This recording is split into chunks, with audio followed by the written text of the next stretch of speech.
Hello, I'm Jeff Crawford for Journo.com, and today we're going to talk about some of the theories underlying political science, and specifically two men, Thomas Hobbes and John Locke.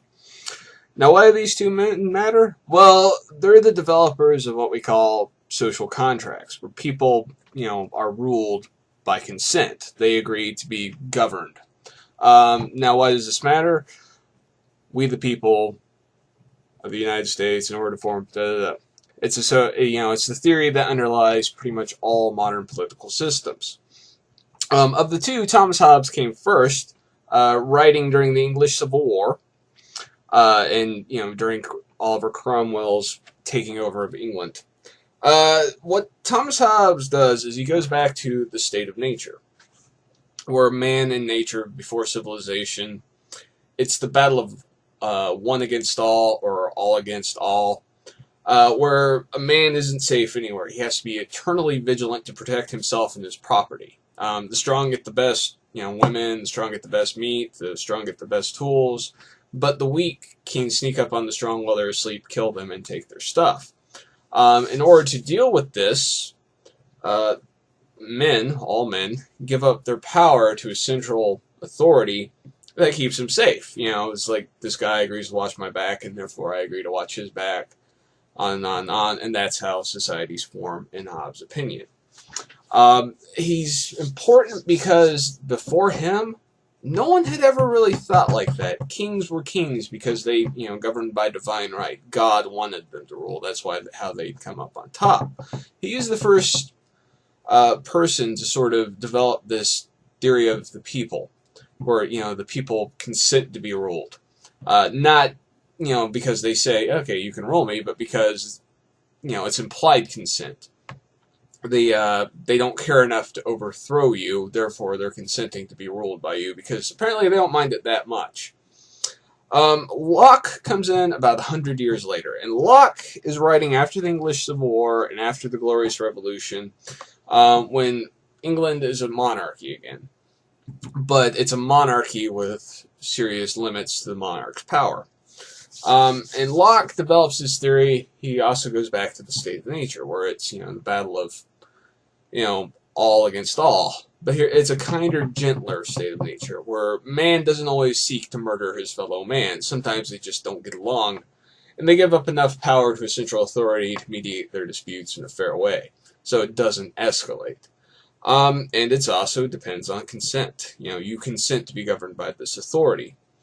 Um, but his solution, Hobbes came up with the best thing is an all-powerful central authority, a monarchy that's intrusive in everyday life to keep people on the straight and narrow, focused on the good of society because men are wicked and they're evil, and if you don't watch them all the time, they'll just go off and do whatever and run amok. Locke comes up with something gentler, where it's just enough to keep everyone in line. You don't have to monitor them every second of the day, punish them harshly.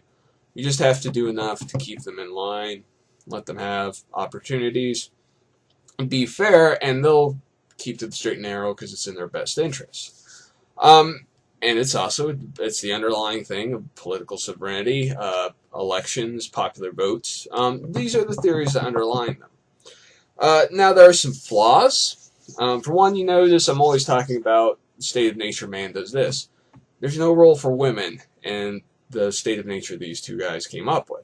And partly that's the time they live in where, you wouldn't dream of consulting a woman about anything. But women are important, and they were important back then, and it should have been really obvious because family units tend to be the starting points of societies. The other thing is, humans don't really, go on their own in the state of nature. They've always been social. Um, a human alone is not doing very well for himself. He's, losing out. So humans have always been a part of a social grouping, be it family, be it a cluster of families. So, there's always been some sort of cohesiveness to human beings. So, they are flawed theories, and we know a little bit more about them now. But no one, I think, has ever really gone back and revisited the social contract and really given it that sort of philosophical thought about, well, in the state of nature, what did women do? Gather nuts and berries and help take care of the kids and were there for their men when they got back, or maybe not, maybe the women hunted in some societies. That actually does happen. It's known from the archaeological records, so, don't stone me. But, no one, as far as I know, has ever gone back in as comprehensive a manner and done this sort of social contract with modern thinking about what we know now, about, where sovereignty derives from. It'd be kind of interesting if someone did. But the reason I wanted to talk about it is a lot of times people don't really get where they're coming from because they don't know the basis underlying the argument. So they'll start talking about things, and then they assumed they're actually supporting the opposite position. And they don't know it because they never really looked into it. Well, I'll probably do a series of these videos if, y'all don't hate this one. And we'll see, you might find out something new. But for today, Jeff Crawford, this has been a discussion of Thomas Hobbes and John Locke and social contract theory. And you have a good day.